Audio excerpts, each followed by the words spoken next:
คอยเด้อคอยเด้อคอยเด้ออืมเอ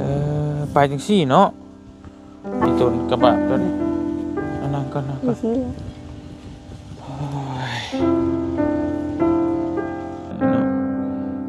มันแข็งไปเลยติมันนี่ที่ไม่เท่าติแข่งเลยแล้วนี่นี่ก็ได้เราแล้วก็ใช้ขั้นจะเอ็นบางทีกับกระดูกซื่อๆเนาะ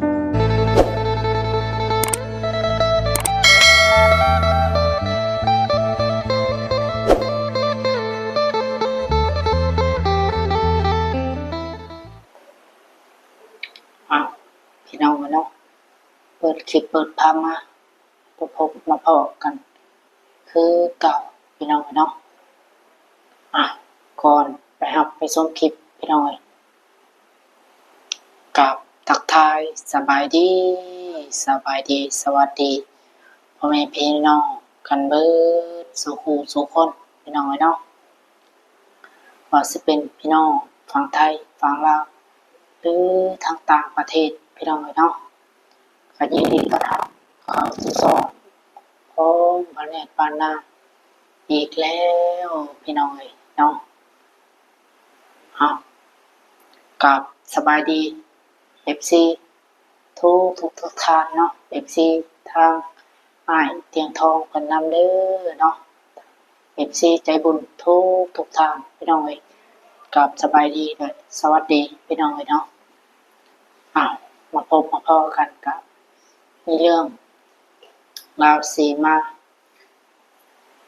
โปะอีกเพิ่มเติมพี่น้องเนาะอันนี้ก็ทำได้แล้วบางทีเลิกเวียกเลิกงานมากะมานั่งเปิดคลิปมองกับพี่น้องกาทางมาเนี่ยได้ไปเห็นคลิปทั้งไอเตียงเพิ่นพี่น้องเนาะกามียายคนหนึ่งแหละพี่น้องที่ว่าอยู่คนเดียวพี่น้องวันนี้ก็สิมาเล่าอีกเติมพี่น้องเนาะก็มียายคนหนึ่งที่เพิ่นอยู่ผู้เดียวนั่นแหละพี่น้องเนาะที่เพิ่นอยู่ผู้เดียวแล้วก็มีลูกสาวคนหนึ่งพี่น้องแต่ว่าลูกสาวของยายเพิ่นไปเอาผัวพี่น้องเนาะไปเอาผัว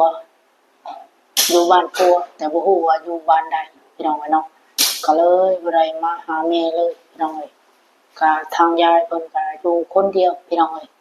ลูกหลานก็คือสิบ่มีหรือว่าจังใดพี่น้องเห็นแต่ยายเพิ่นอยู่คนเดียวพี่น้องเห็นแต่ทางอ้ายเตียงทองเพิ่นได้เข้าไปถ่ายเนาะวันนั้นได้เห็นแล้วก็โอ้น่าสงสารยายเพิ่นพี่น้องเนาะที่ว่าอยู่คนเดียวพี่น้องก็น่าสงสารพี่น้องก็วันนั้นได้เบิ่งแล้วก็ทางยายเพิ่นก็เก็บตีนพี่น้องตีนนี่ไข่พี่น้องบ่ฮู้ว่าเป็นหยังพี่น้องทางยายเพิ่นก็เนาะนั่นได้เห็นแล้วก็บ่ต้องน่าสงสารยายเพิ่นพี่น้องอ้าวโอเคพี่น้องสำหรับคลิปนี้ก็สิมีประมาณนี้พี่น้องก็บ่แน่ก็สิพาพ่อแม่พี่น้องไปเบิ่งไปชมในคลิปของอ้ายเตียงทองเพิ่นพี่น้องเนาะอ้าวก่อนไปรับไปชมคลิปทางอ้ายเพิ่นพี่น้องบ่แน่ก็ฝากแม่ๆ FC ทุกท่านที่เข้ามาติดตามและรับชมพี่น้องเนาะฝากกดไลค์กดแชร์กดติดตามเด้อ FC แม่ๆ FC ผู้หลักผู้ใหญ่ท่านใดที่ยังบ่ทันได้ติดตามพี่น้องก็ฝากกดติดตามเบิ่งคลิปเพื่อบ่กดข้ามโฆษณาพี่น้องช่วยดันช่องให้แน่พี่น้องเพื่อเป็นกำลังใจให้มาเนี่ยในการทำคลิปต่อไปพี่น้องจังไดก็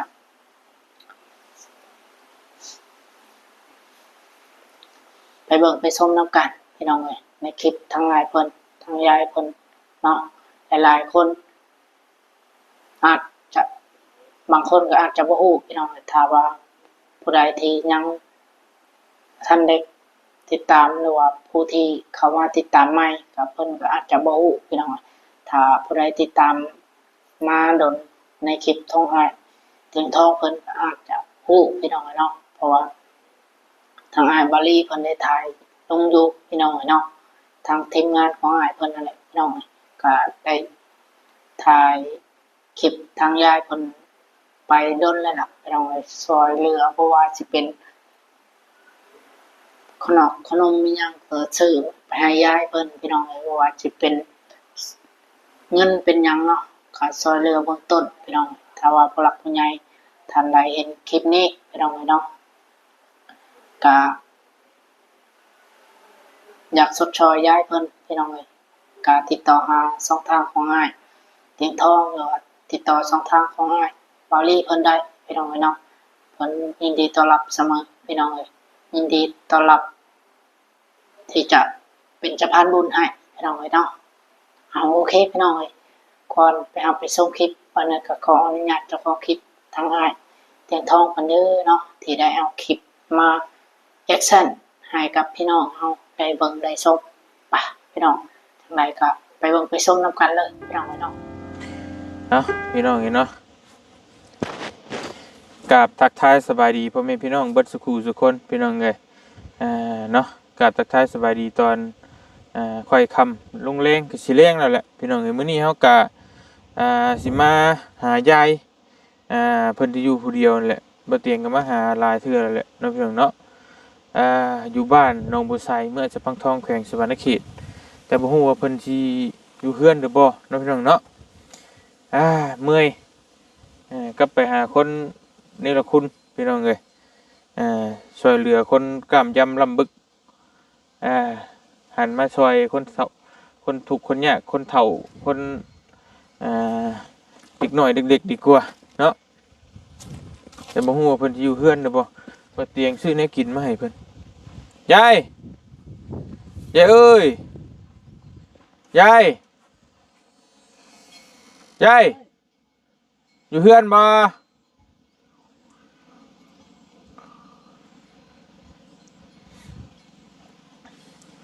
แล้วเฒ่าเฮงเด้อเนาะย่างก็บ่ค่อยจะได้แหละเฒ่า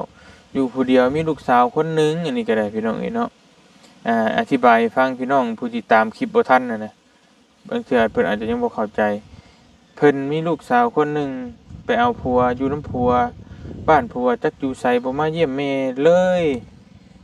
แม่เฒ่าอยู่ผู้เดียวนี่แหละใจโตนแล้วเด้อสบายดียายโดยเฮ็ดหยังอยู่ โอ้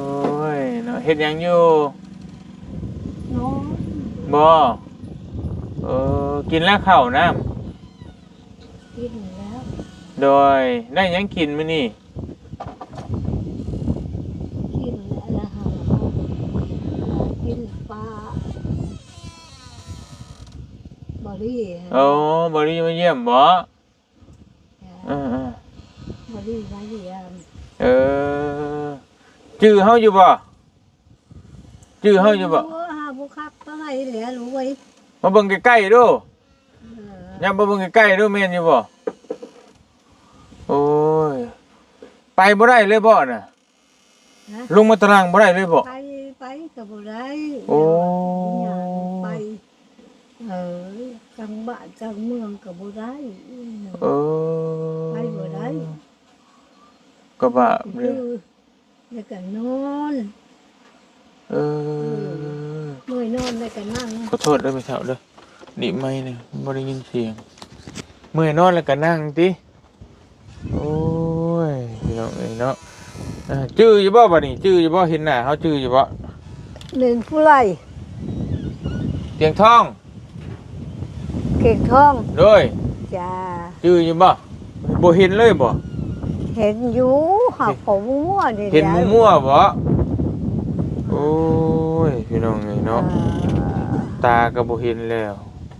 เห็นแล้วเห็นหุงเว้ยผมมั่วนี่แล้วมันเจ็บใช่บ่ขาเจ้าน่ะเจ็บอยู่เลยใช้นั่นยานวดแล้วก็ใช้เหล้า เราเฒ่าเลยนะ แล้วก็ไข้เรานี่เจ็บอยู่ จะสิเฮ็ดจังได๋ กกขาเราเจ็บอยู่ โดย ได้ชื่ออันนั้นชื่อยานวดแล้วก็ชื่ออันว่าประโดงประเดงกะกินหมดแล้วหักบ่เฮ็ดนี่ไอ้เฮ็ดเจ้าจักในใดแม่บ่จักเรียกว่าจักประโดงในใดสิให้มันดีแม่จะไปให้เป็นไปเป็นมา ไปใช้บ่ได้ก็ยากแน่ ไป เนาะ ใส่ก็ยากแต่ เวลาเจ้าไปทุ่งไปท้ายแล้วเจ้าเฮ็ดได้ไม่เฒ่า เอากันนี่แหละกระทาบลง ได้ใช่บ่เจ้าลงไปได้เจ้าลงได้อันนี้น่ะ เชียงทองเนาะ ฮะ ว่าชื่อเชียงทองหวะ โดย จ้า เจ้าลงได้สมมุติว่าเจ้าลงน่ะไม่เฒ่าโอ้ไม่เราเฮ็ดลงน่ะพี่น้องเนาะสร้างว่าอันนี้บ่ไหม้เจ้าเฮ็ดเอาบ่นี่น่ะเรา นึกเอาเตียงบ่ ฮะ บ่เตียงบ่ แม่น จ้า เออ เขาค่อยเขียนหาแล้วลูกเว้ย วัดเจ้าลงแบบได้เจ้าลงแบบเฮาจะโอ้พี่น้องเนาะเราลงสิลงได้บ่ไม่เฒ่าโอ้ ลงก็ยากจังหวะ มันแข็งบ่แข็งข้างนึงนี่บ่ มันแข็งแล้วนี่ มันแข็งนี่แหละชิ้นแข็งนี่แหละพี่น้องเนาะแข็ง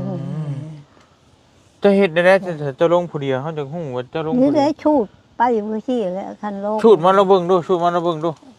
เฮ็ดได้อันนี้พี่น้องเนาะมื้อที่เลย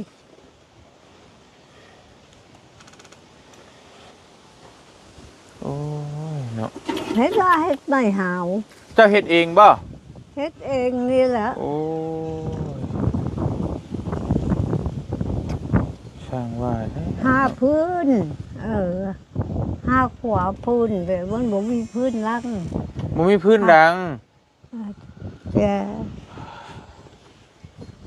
แล้วก็เฮ็ดไม่หาวนี่แหละ เด้อคอยเด้อ เรื่อง ขากระเจ็บพี่น้องเอ้ยแล้วไปผู้เดียว คือผู้เฒ่านะเส้นจงนะคอยเด้อเฮา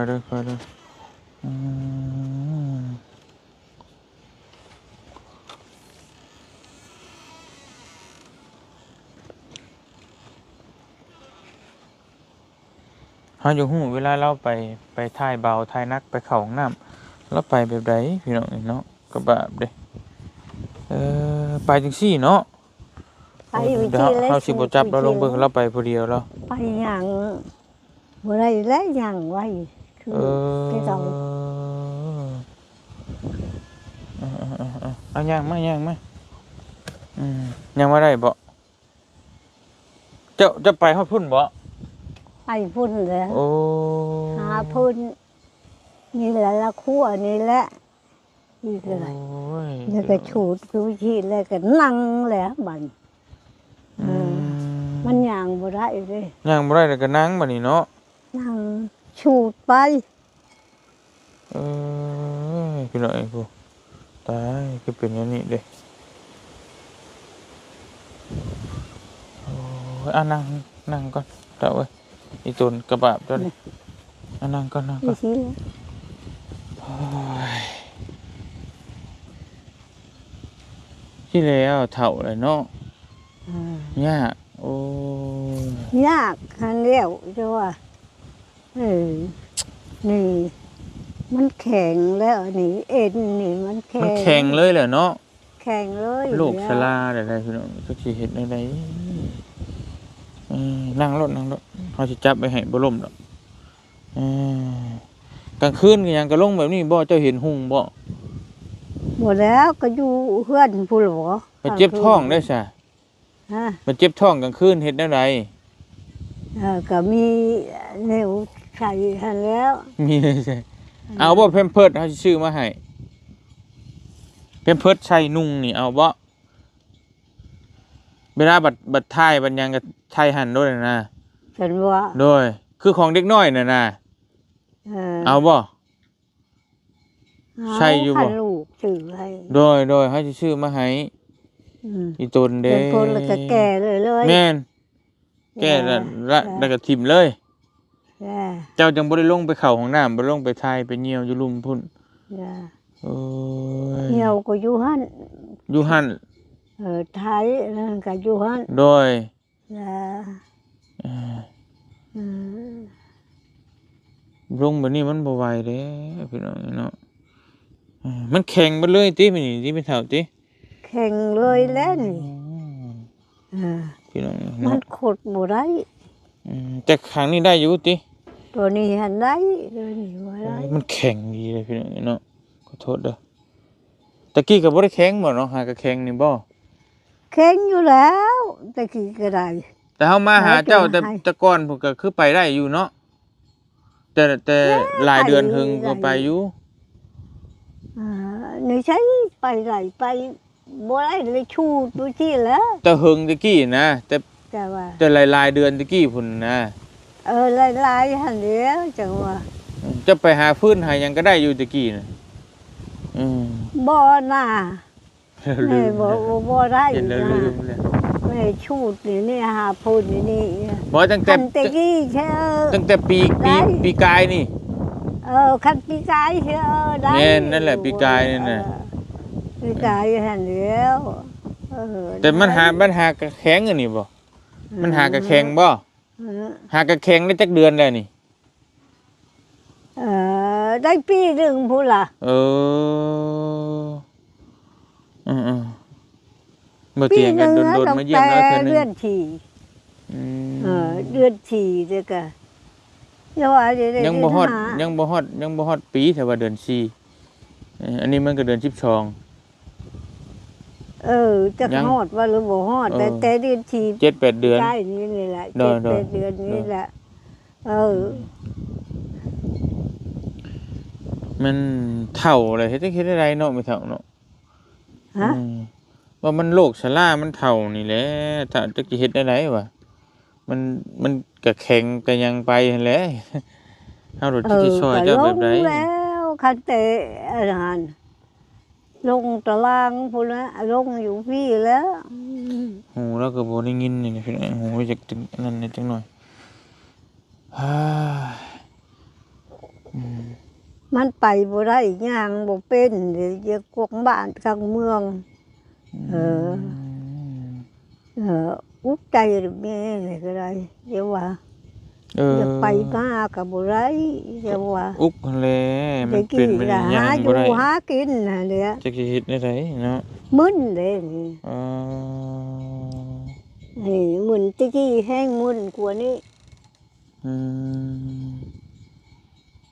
อยู่คนเดียว ใช่เราจังยาน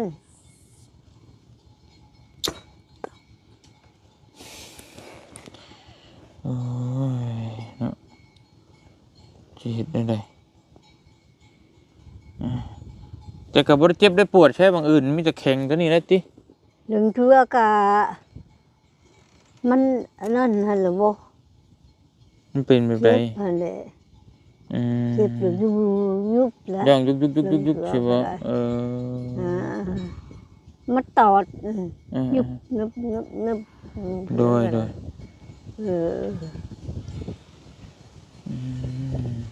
ก็แม่ใช้เราอันนี้ก็ป้าสิจะไปชื่อเราอีกล่ะชื่อเราใช้หักคือง้อจ้ะคือง้อย่างบ่เป็นพอชูไปเหรอ โอ้บ่เป็นแต่ไปดอกเพิ่นนี่มื้อหน้าแล้วเฮาสิซื้อมาให้เด้อซื้อแนวนวดมีบ่ยาทายานวด ท่านี่แหละท่า โดยมีอยู่บ่ ท่า โอ้ ท่านี่แหละปวดขานี่แหละ แต่ตอนนี้ยังบ่มีตอนนี้เนาะตอนนี้ยายังบ่มีเนาะ ยัง อันนี่อันขี้ย่านหันกับชื่อให้ยานว่า เดี๋ยวเฮาสิซื้อมาหาซื้อมาให้เบิ่ง จ้า เนี่ยนวดเส้นนวดเอ็นนั่นแหละยานวดยาหยังนั่นแหละเนาะ จ้า เพื่อว่ามันเช่า มันเก่งแท้เจ้าว่า เฮ็ดจังได๋ใช่พี่น้องเอ้ยตัวนั้นเด้อืม เรือก็ตอบยุบมือยุบตะกี้หันก็มันตอดเลยก็เอาอันนั้นอะไรเอาเป็นผ้าหั่นแหละจุ่มน้ำจุ่มน้ำเลยก็มาใส่ในโพะนี่นะ อืม แม่เป็นทั้งแห้งแท้จังหวะห้องโอ้ยโอ้ยโอ้ยเขาเด็กน้อยเขาก็ว่าโอ้ยย่านบ่ได้เล่นในเจ็บจังหวะ ตะกี้เห็นบ่ ตะกี้ฮะ เออ แต่ มันเจ็บเนอะ มันเป็นแต่ปีเถอะนะมันเจ็บ ตอนนี้บ่เจ็บแล้วแต่มันมึนเด้ เจ็บไปแล้ว ตอนนี้มันมึนซื่อๆบ่มึนนี่ มึน อืม เออก็ทั้งมึน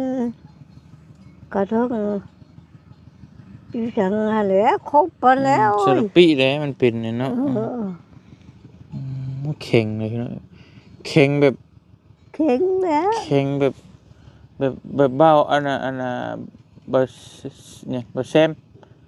พอนุเทพนี่นะพี่น้องแบบเดียวกันเลย นี่ก็ได้เหล้าแล้วก็ อืม ใจขั้น จะเอ็นกับกระดูกก็ชื่อเนาะ เออชายนี่โอ้ย เส้นอันนั้นน่ะเส้น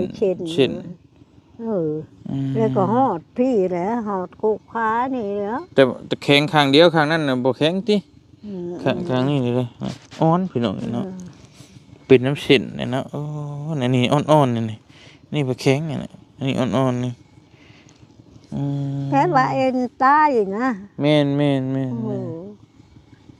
อืม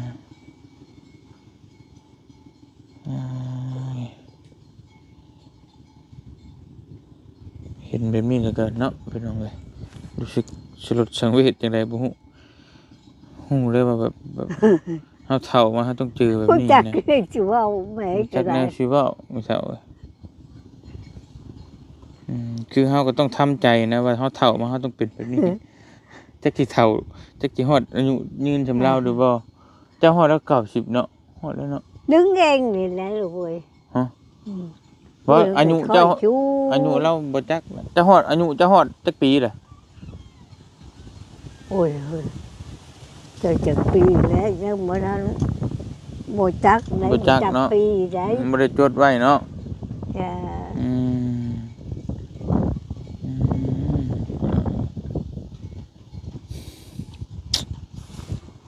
อืมตอนนี้ยากินก็บ่ได้มีบ่ได้กินบ่ บ่มี มียานวดมีบ่นวดมีบ่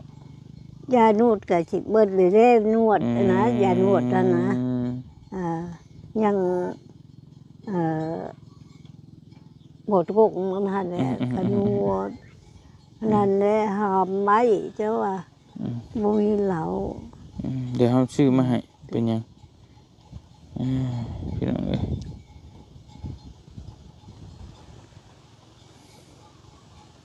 นี่สันเจ็บปิ้งเลยก็เจ็บ เจ้าอยากกินหยังแซ่บ ฮะ ๆเจ้าอยากกินหยังเนี่ยมันแซ่บ ชักจะว่า ๆบ่ จั จ๊ะ กสิกินหยังจังเจ็บ ให้สิซื้อมาให้แต่ว่าจะมีแนวเจ้าอยากนะ เออ มีอยู่บ่แนวอยาก บ่ บ่มี คันกินนี่ฮันบ่กินยันมันปิดท้องเว้ยมีฮะ เจ้ากินหยังได้เนี่ยชิ้นไก่ชิ้นหมูกินได้บ่ จักสิกินหยังจังว่า โอ้ ยังบ่ทันฮู้อ ปลากินได้อยู่ปลาติ ได้อยู่ปลาแล้วนั่นแหละ ปลาก็บ่รีชื่อมาให้แล้วเมื่อวานนี่เดี๋ยวไงซื้อนมมาแล้วเขาซื้อนมมาให้ จ้ะ นมก็กระจุ่มขนมเดี๋ยวครับไปเอามาให้ก่อนโอ้ย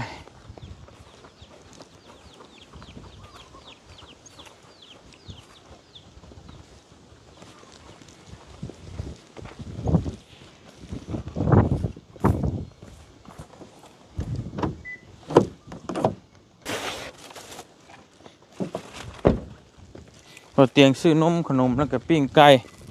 มาให้เราพี่น้องเห็นเนาะแล้วก็น้ำอนามัย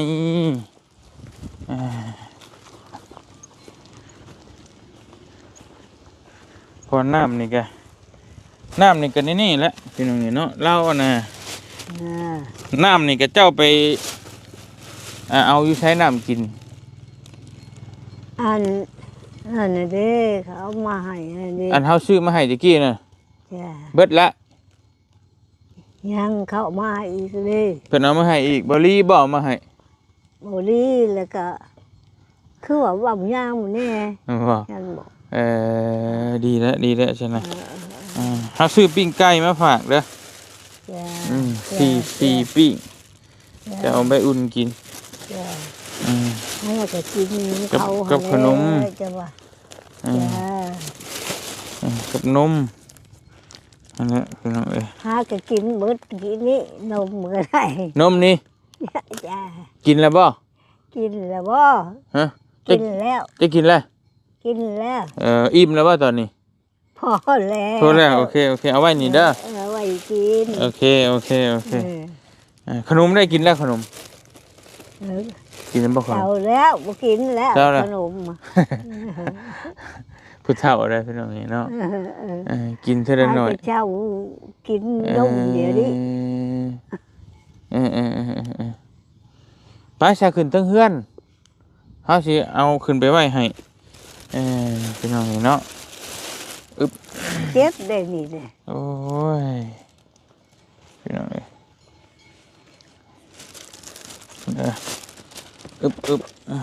เบิ่งแม่ลูกทรมานพี่น้องเอ้ย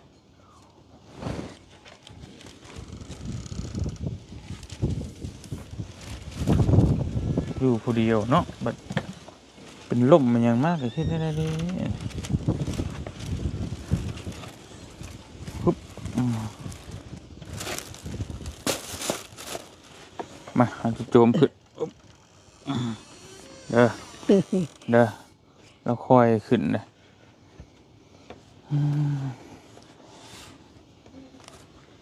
เดี๋ยวขอจะจับนี่ก็ได้เดี๋ยวกระทาบคือวิธีแล้วคันลุงก็ได้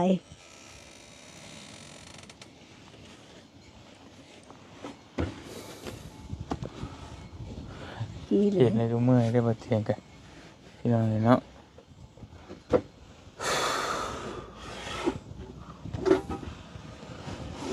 ดีจ้ะนะมันต่ำตูดขึ้นมันปวดบ่ปวดทั้งเนี้ยปวดคัดดินแรงปวด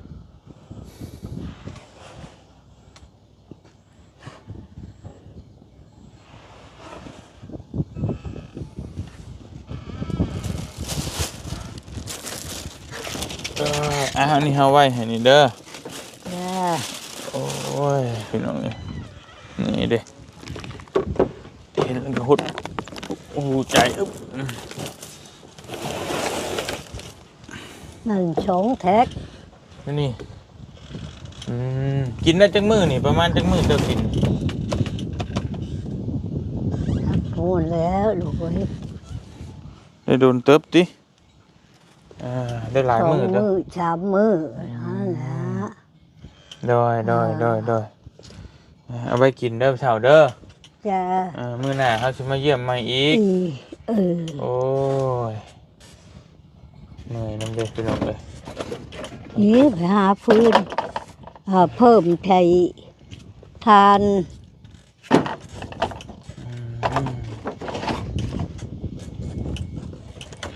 ใช้พื้นใช้รัวไปหามาปองเต็มเพื่อนเนี่ยพี่น้องเอ้ยระวังพื้นระวังไฟเด้อจุไฟไม่เท่าเด้อไปจะเอาเมื่อก่อนมื้อหน้าเฮาสิมาเยี่ยมใหม่เด้อโดยสิชื่อแนวแซ่บๆมาสู่กินเด้อโดย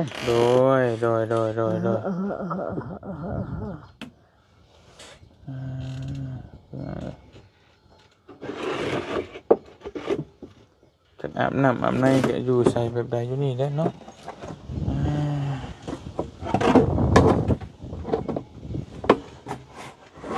ก็แบบเบาะเลย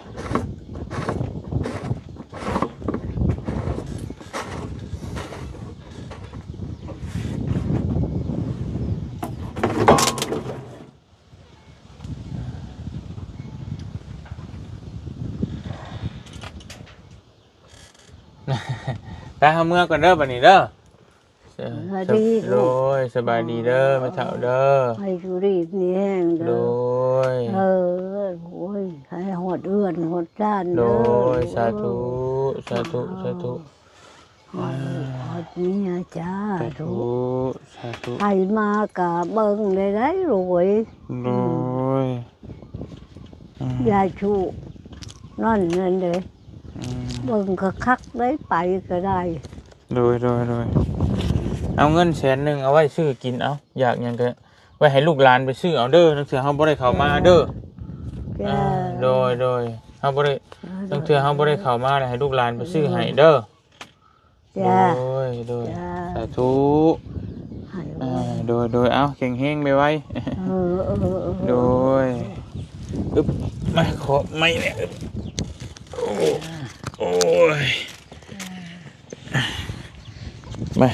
ตรงไหนไปมาเตียงกันสิคอตูไปเรียกต่อก่อนชื่อนี่มาฝากเราพี่น้องโอ้ยเห็นในกระอีตูนพี่น้องเนาะ พี่น้องเอ้ยหลังจากที่ได้เบิ่งคลิปไปแล้วพี่น้องเนาะเป็นจังไดก็ส่งความคิดเห็นกันเข้ามาพี่น้องเอ้ยเนาะว่าเป็นจังไดแบบใดน่าลงตูนน่าสงสารยายเพิ่นพี่น้องเอ้ยจังไดก็ฝากแม่ๆอีกซี่ทุกทานที่เข้ามาติดตามใหม่เนาะ FC ทั้งอ้ายบาเตียงทองพี่น้องผู้หลักผู้ใหญ่ทางอ้ายเตียงทองพี่น้องเนาะก็ส่งความคิดเห็นกันเข้ามาพี่น้องเลยว่าเป็นจังไดพี่น้องเนาะได้เบิ่งแล้วก็ถ้าว่ามีผู้หลักผู้ใหญ่ท่านใดอยากสุดซอยยายเพิ่นก็ติดต่อหาทางอ้ายเพิ่นพี่น้องเนาะให้เพิ่นก็สิเป็นสะพานบุญให้พี่น้องเลยเนาะก็เห็นแล้วก็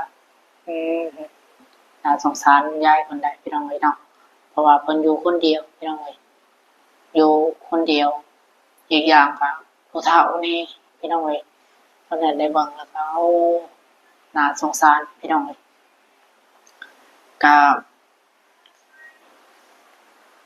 สำหรับคลิปนี้ก็สิมีประมาณนี้เนาะพ่อแม่พี่น้องก็ได้เบิ่งได้ชมแล้วก็ให้พ่อแม่พี่น้องส่งความคิดเห็นกันเข้ามาพี่น้อง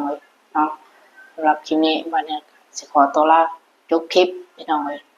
ไว้พบพอกันคลิปต่อไปพุ่นแหละพี่น้องเนาะถ้าว่ามีโอกาสพี่น้องวันนี้ได้กลับบ้านเนาะก็สิไปหาถ่ายคลิปด้านนี้อยู่พี่น้องเนาะเพราะว่าใจวันนี้ใจมักไปในการแบบนี้พี่น้องเนาะวันนี้ได้เบิ่งแล้วก็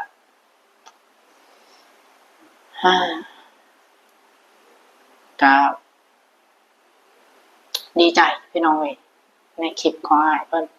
ที่ว่ามีพระคุณหรือว่ามีสังคมเฮ็ดความดีพี่น้องเนาะที่ว่าสร้างซ่องถ่ายคลิปถ่ายทำลงให้กับคนผู้หลักผู้ใหญ่ที่เบิ่งชมให้เพิ่นได้เบิ่งในทั่วโลกพี่น้องเนาะเพิ่นก็ดีใจพี่น้องได้เบิ่งได้ชมคลิปเพิ่นก็มีแฮงพี่น้องเนาะที่ว่าเฮ็ดความดีความงามต่อสังคมพี่น้องเนาะก็วันนี้ก็สิเอาแบบอย่างพี่น้องเนาะก็สิเป็นแบบอย่างพี่น้องวันนี้ก็สิพยายามถ้าว่าได้กลับบ้านพี่น้องเนาะก็สิหาถ่ายคลิปในการด้านนี้อยู่พี่น้องเนาะวันนี้ก็ได้เพราะว่าวันนี้ได้เบิ่งก็อีกอย่างก็ใจมักแน่พี่น้องบางมื้อเนาะพี่น้องวันนี้ได้นั่งเฮ็ดงานนี่เนาะบางทีวันนี้บ่ได้เบิ่งวันนี้ก็เปิดแล้วก็ป้าไว้พังเสียงเอาพี่น้องเนาะเพราะว่าเฮาเฮ็ดงานเบิ่งบ่ได้ ถ้าว่าเลิกงานมาปุ๊บบ่เนิดก็เบิ่งคลิปอ้ายเพิ่นพี่น้องเนาะเพื่อว่าเบิ่งเพื่อสนับสนุนแน่ก็แม่นพี่น้องเบิ่งเพื่อแบบให้มีรายได้เนาะเพื่อบ่กดข้ามโฆษณาให้เพิ่นพี่น้องเพื่อให้มีรายได้ในการเฮ็ด YouTube เนาะมีรายได้จากตรงนี้พี่น้องเพื่อว่าสิเอาเงินส่วนจาก YouTube ไปหาซอยเหลือสังคมพี่น้องเนาะวันนี้ก็ชื่นชมพี่น้องเนาะ